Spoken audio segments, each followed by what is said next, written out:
about designing what we're doing to meet the needs of all learners. Please join me in welcoming Michael Rausch.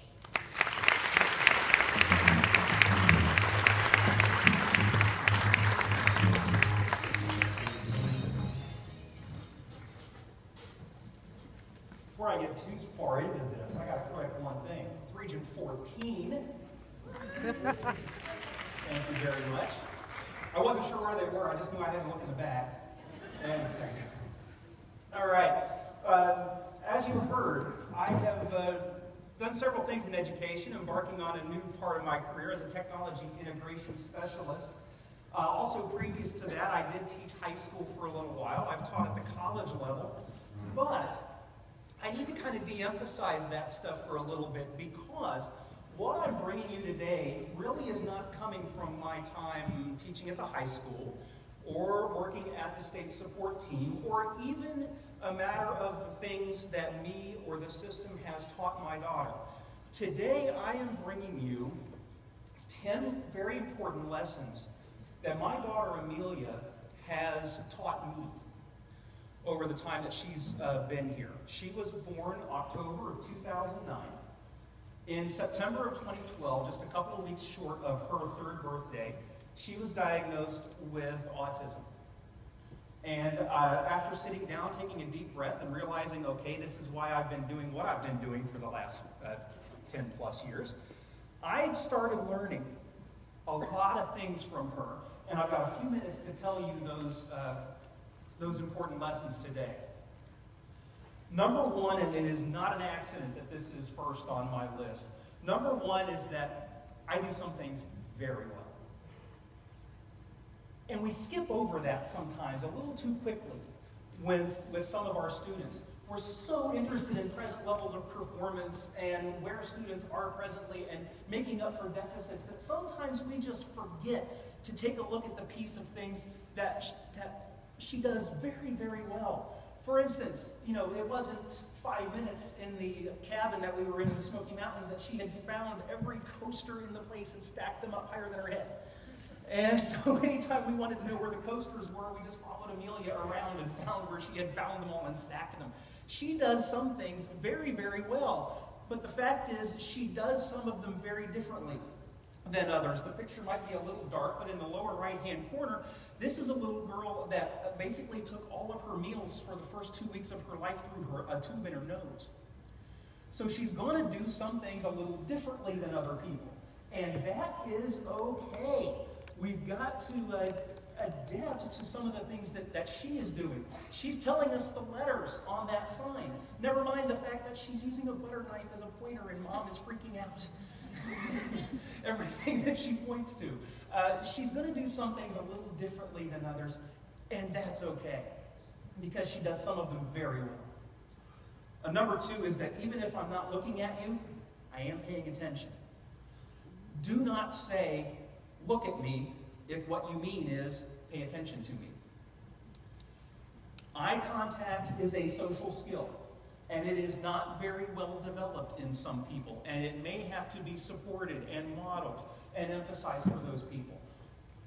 But do not confuse the two. Eye contact is not a prerequisite for attention. And she will prove to you 99 times out of 100 that even though she wasn't looking at you, she heard what you said. And she will act on it accordingly in her own due time. Because sometimes she will check to make sure that you are paying attention to her. Two of her favorite things in life are swing sets and mud puddles. And God, in his perfect wisdom, designed a world where those two things go together very well sometimes. And so when there is a swing set over top of a mud puddle, she will find it. And she will, as the good folks at Cincinnati Children's have told me a few times, she will attend to her own vestibular and sensory needs in those places. All right, number three. And this one was just kind of a layup for us. My parents don't raise me and my non-ASD brother in separate homes. You may look at that and think, well, of course not. It wasn't even a consideration. It wasn't even a thought in our head that once we realized that we have a daughter with autism, we never thought about separating them. We don't put them at separate dinner tables. We don't put them in front of separate TVs. We don't put them in front of separate computers. We keep them together as much as possible. This has done two things. One, my daughter grows up in a world at home where she is always around, more or less, typical people. People who know me are laughing, right? About that line. But it's done something else very important too.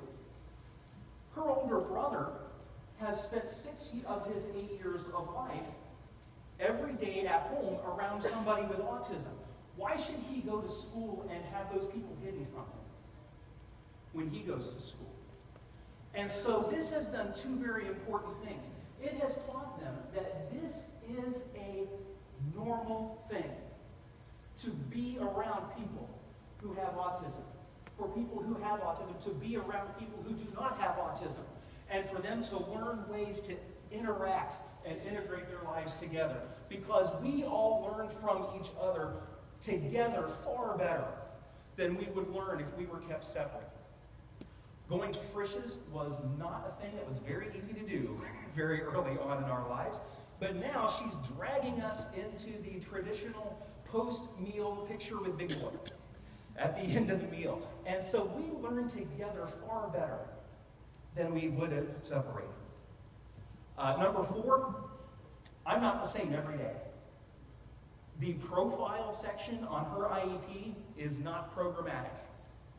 Some days it may describe her very, very well. Some days it may not describe her very well at all. Some days at home it is wear a flower pot on your head day for some reason. And that's all right. We get through it, we get by, we're okay with that. Because we can't expect her to be the same every day. It might frustrate us a little bit, but that's our frustration, not hers. She's exploring, she's learning, she's doing new things. There really is no such thing as a bad day. And I refuse to refer to any day as that, especially in front of her. There are days that have more challenges than others, especially the day when the 5-gallon bucket has been left half full in the middle of the yard.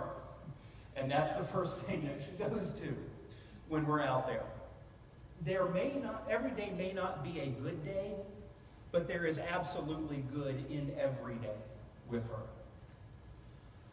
Number 5, I will let you do it for me if you don't wait for me to do it myself. I kind of hate this picture because that is my finger that's on the iPad. And she's just kind of letting her hand rest on mine while I do everything. I should have waited her out. She will let me do it for her. She will let you do it for her. I say that one of her greatest advantages in her educational future, one of her greatest advantages is that she's cute and people want to do things for her. One of her greatest disadvantages in education is that she's cute and people want to do things for her instead of making her do it herself. And so this is one of those pictures that just keeps reminding me to let her do the exploration. Don't let her pull the trick of sitting back and letting me do it for her. She doesn't learn best by having things done for her. She learns best by watching others and copying what they do, especially her peers. Number 6, I need to move around. I need to get up and move around and let me bust an educational myth for you. She does not do that to, quote, take a break from learning. That is not a learning break for her. When she gets up and moves around, it is to learn by exploring and interacting with her environment. And sometimes she will do that with her shoes off. And sometimes she will do that in the leaves. But make no mistake, she has not taken a break from learning at that point. She is still learning at that point when she gets up and moves around and interacts with her environment. Number 7, just because I like music doesn't mean I like every song.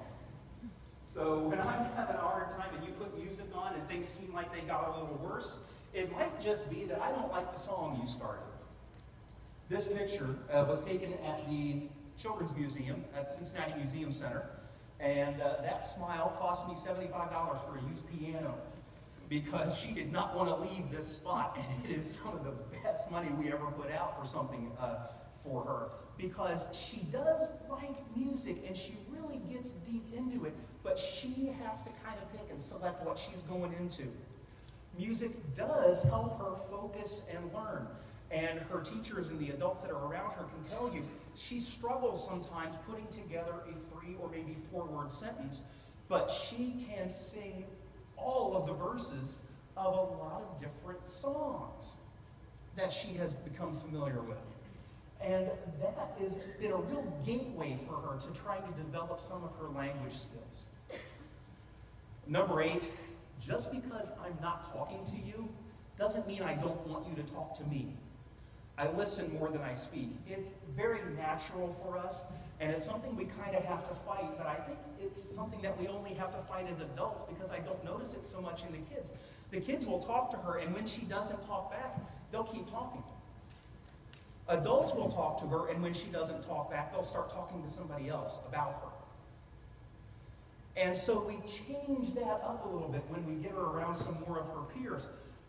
Please, please, please be careful what you say about her, and for heaven's sakes, don't talk about her as if she's not in the room. Just because she's not talking back to you, she's hearing everything you're saying, and she's going to respond to you when she deems it a time for her to do so. She is not the class mascot. She is not the class pet. She is a fully integrated, functional part of the classroom and expects to be treated as such. Number 9, though, sometimes I need to do things that I don't want to do. Don't let me get out of that. For instance, the nice pretty dress that somebody gets her for Easter that she doesn't necessarily like, the dresses with the zipper up the back, but in this case, she wears it. It's hard to tell in the picture, but the shoes were negotiable. She's barefoot in this photo. But the dress went on, and even though she protested at first, we found ways to arrange to get it and to get her to do that. And you had to learn that lesson more than once too, didn't you? About having to do things instead of just getting out of them. This thrill ride was her very first one ever. The entire way around, she was making faces like that where Mom and I were like, oh, she's going to hate this. She's going to hate us forever. She's going to put us in a horrible nursing home when we get old because she's going to remember this moment.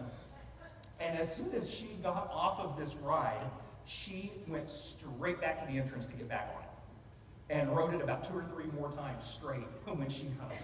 So those I don't know experiences, when she doesn't get out of them, she learns to do new things. And finally, number 10, let me tell you I love you in my own way. She doesn't, very, very rarely will she say those 3 words together. Very rarely will she use that terminology to us. And as much as parents want to hear those terms, educators kind of do too. But the good thing is when we know her, and we can listen with our heart instead of just listening with our ears, she tells us that she loves us in her own way. And the fact is that Amelia needs to know that you love her before she will ever want to learn anything from you. I am honored to have some of her school district. Amelia goes to the Bright Local School District, and some of the Bright Local folks are here. Thank you for all the work that you guys have done to help create this kind of environment for her. Thank you to all of the educators in all of the districts that are working hard to create an environment like this for the kids who need it the most. Let's resolve to be relentlessly optimistic about every one of these kids, because I truly believe that they can define and achieve what the highest level of success means for them if we give them the resources and the support to do so. Thank you very much.